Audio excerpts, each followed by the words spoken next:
Dylan has spoken a lot about, the idea of how it is possible to make a career from being a very, very good cuber. There seems to be a barrier somewhere in the US, especially, I think. Yeah, I can talk a little bit about what the situation looks like in China because it's a little bit different. So there is a lot more, I guess you could say, a lot more money in cubing in China. So especially with the cube coaching, teaching business. So in China, there's thousands of Rubik's, like physical stores that teach Rubik's cubes. Thousands of them? Definitely thousands. Last weekend, I spoke to somebody who his company alone has 300 stores, over 300 stores, and near 15,000, more than 15,000 students. And that's just one company, and it's not like a particularly like important company. I'm just gonna double back there a second. You said you spoke to one person who has 300 stores and 15,000 cubing students. Yeah, we are cooked, right?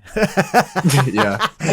Sorry, carry on, Anton. Carry on. I just want to mention, like, a lot of those, 15,000 students, they're not all like top level, and they want to like do their best and be the best cuber. I mean, a lot of them are kids that are in these programs sometimes with their schools. So like they'll kind of bring their cubing classes into regular schools as like what do they call it, like extracurricular activities. So they work with schools and get them in like get them in young, get them in through their schools. So then after they can go and essentially get the extra classes with them. And so like their model many times is to just get them into schools where they don't make very much money, but they can gather a lot of interest there. And then they get kids to sign up for their classes, for their extra classes, and pay more like that.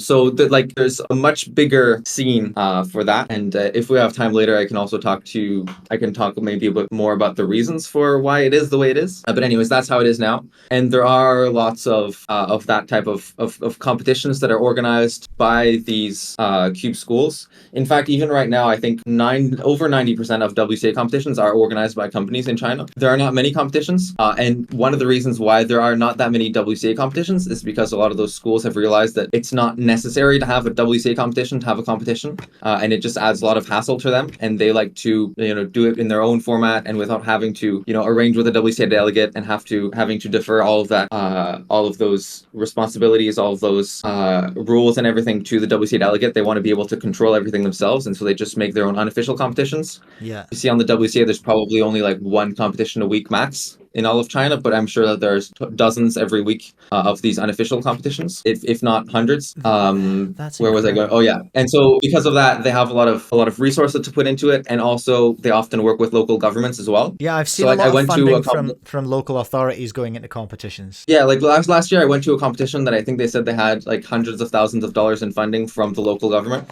to make the local competition. I mean, they didn't make it into a local competition. They made it into like a really big event that had a huge stage. They had like every timing station had a camera, and they were working on a system that would essentially like automatically film the solves and save them and project them. And they also had commentators. It was a really big thing. Hot dang. So SSL is like not even close to the scratching the surface of what's happening in China. Yeah, for sure. And I also know like there are different cities that work with their like what is it, like their like Bureau of Education, like the what is it called, the organization in the government that's responsible for the education. So like all their schools, so like some of them they work with those bureaus to create competitions. So like if you want to participate in a Rubik's Cube competition, like you contact your gym teacher, your PE teacher, and then they like sign you up for a competition, and then it's like an inter-school competition. Like I know that's happened like a few different times for sure. Okay, this is information I was not expecting to get today, and I think I've just seen Dylan kind of die a little bit inside there. Take it away, Dylan.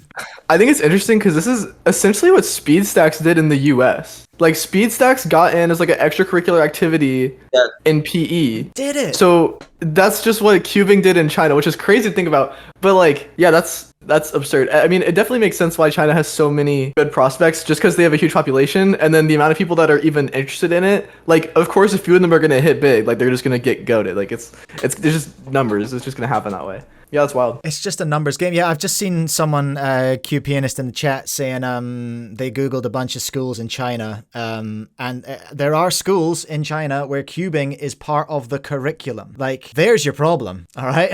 There's your problem. That's crazy. That is almost Well, to the point where it Yeah. is, like you say, cubing will never be mainstream. I've seen people saying that in the chat. It is mainstream in China. It's in the school curriculum. It's happened. It's mainstream in China. I wouldn't put it as far as saying it's in the curriculum. Okay. I would say that it is in schools, and they're integrating in it as extracurricular activities, but not necessarily in the curriculum. Like it's not Okay. mandatory for every kid to have to be able to solve Rubik's Cube. Like I wouldn't put it that far. All right. I'll wind that back slightly.